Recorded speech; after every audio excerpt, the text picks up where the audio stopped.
Alright, welcome back everyone. Hold on, let me see. There's obviously some other way out. Move, man. Get out of my way. Jeez. But we have to get to the objective. Hold on, where's the map?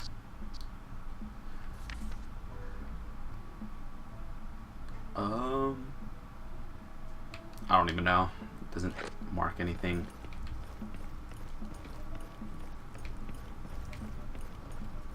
It's a dead end.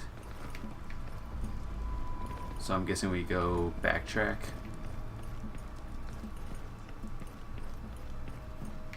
There we go. Following.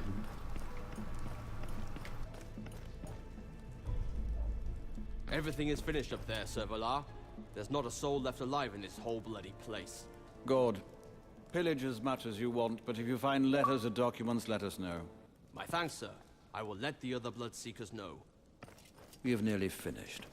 And you've been nothing but an irritant to me, Alistair. I couldn't have taken much more of your company. Your words are as empty as your sense of honor. What do you know of my sense of honor? You, who ran away from your duty. Don't play that game with me. You know what I speak of. I see that you have still not gotten over your mistakes. Enough idle chatter.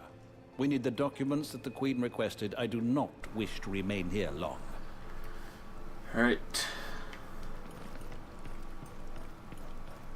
Search the hen house. I do not feel like reading all of that. Where would it be?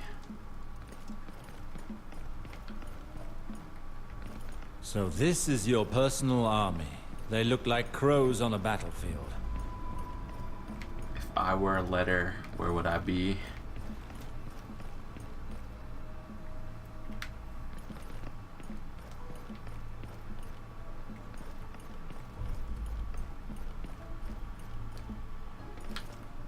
The hell? I don't know.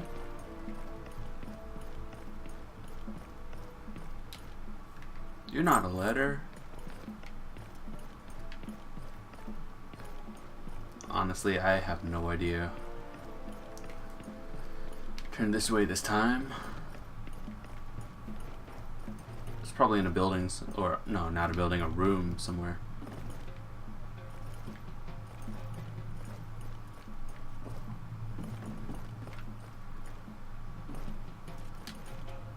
Nope, you're not it. So can't enter this one. Can't enter this one. Are they all locked?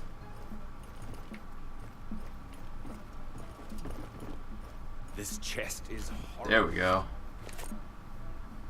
This would appear to be what we seek. Let us see what this Godric was hiding. Letters.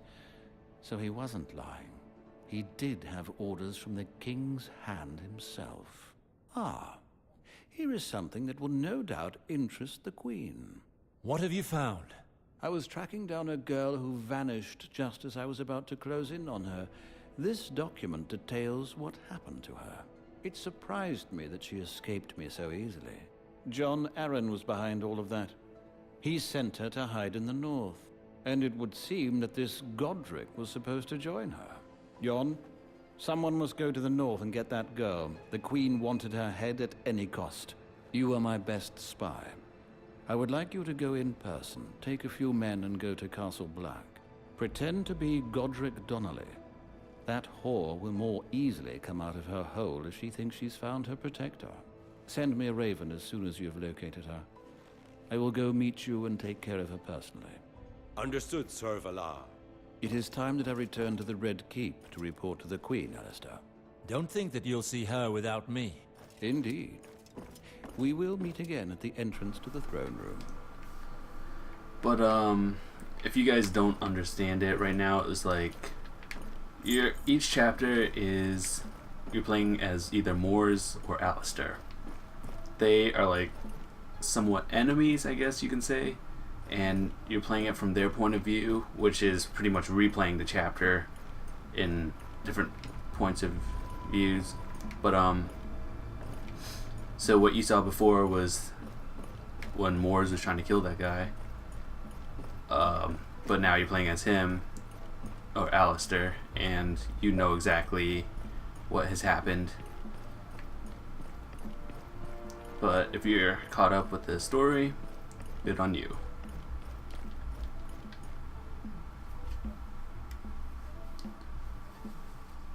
For anyone who didn't watch the show, it's sorta like it, and not really, but it has a lot of the same characters pretty much. And I'll try to keep you updated because like I've been watching the show even though it's not really the same. I try to do my best to explain everything that's going on. So yup. And he just ditches me, so I have to get back to the castle myself. Hopefully there's no ambushes or anything.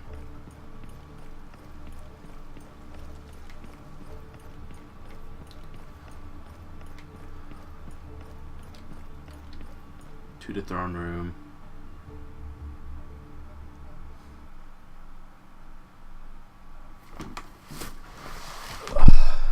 It's so hot outside. 97, it's like the first summer solstice. You don't even know. I try to turn down like all the fans while I'm doing a commentary, just so it doesn't annoy you as much as possible. You certainly took your time. You didn't think I'd give you that pleasure, did you? We're off.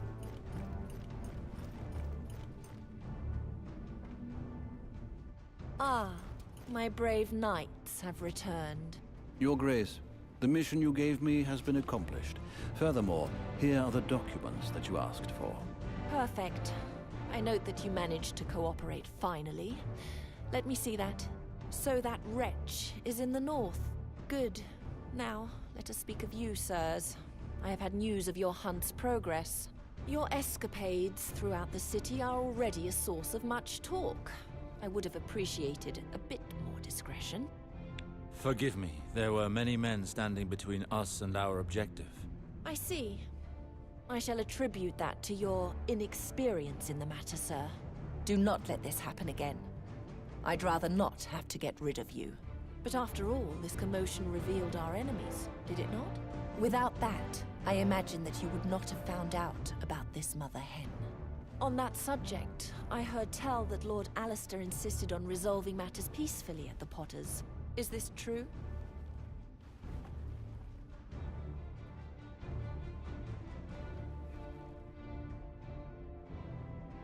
Indeed. A massacre would have been useless. I deemed that we could arrive at our ends without killing innocents. I appreciate your frankness. But those Potters sheltered our enemy's accomplice. They were guilty of treason, even if indirectly.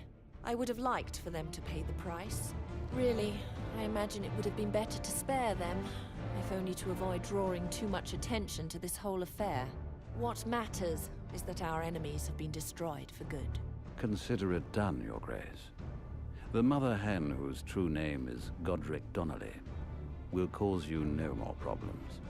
On the other hand, you must know that the man served the hand of the king himself. If he hears of this, his reaction may be detrimental to your cause.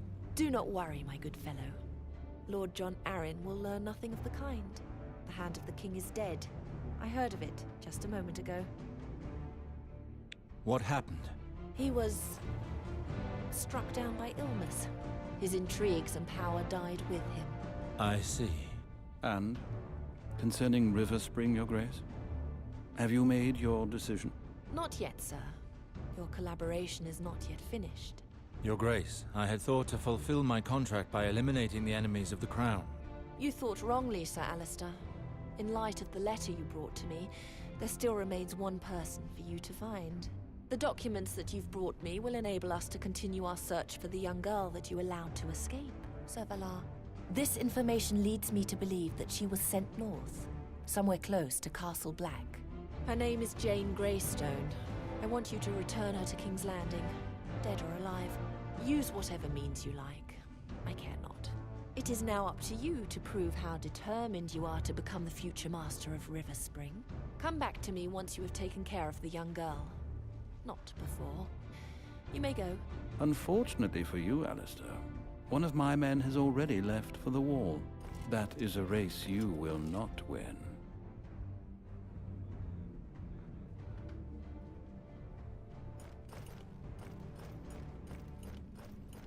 Look at her parading round like a fine lady. Well, well. Has the hungry lioness found herself a new lackey? Are you speaking of the Queen like that? In her own palace? We are in the Red Keep, young man. You must enjoy living dangerously. What is your name? My name is Uthor of the Vale. I was a knight under John Arryn, the Hand of the King. At least until that whore from the Westerlands killed him. Careful. Such talk would be ill-advised. I will say what must be said. She is a murderer and a traitor plotting against her king. I dare to say it, and it seems I am the only one here who does.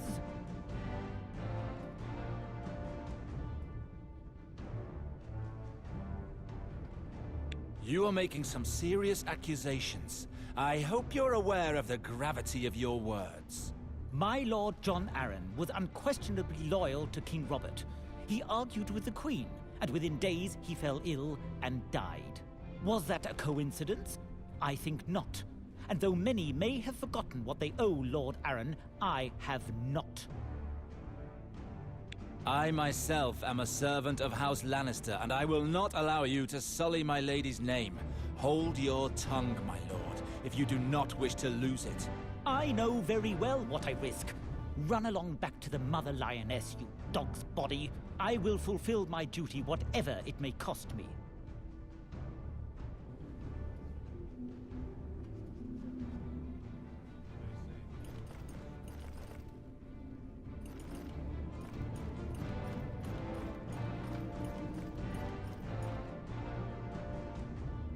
Sir Alistair, what are you still doing here? I would have thought you'd be moving heaven and earth to find the Greystone girl. I am, your grace. But first I must tell you of Sir Uther Donnelly's impropriety.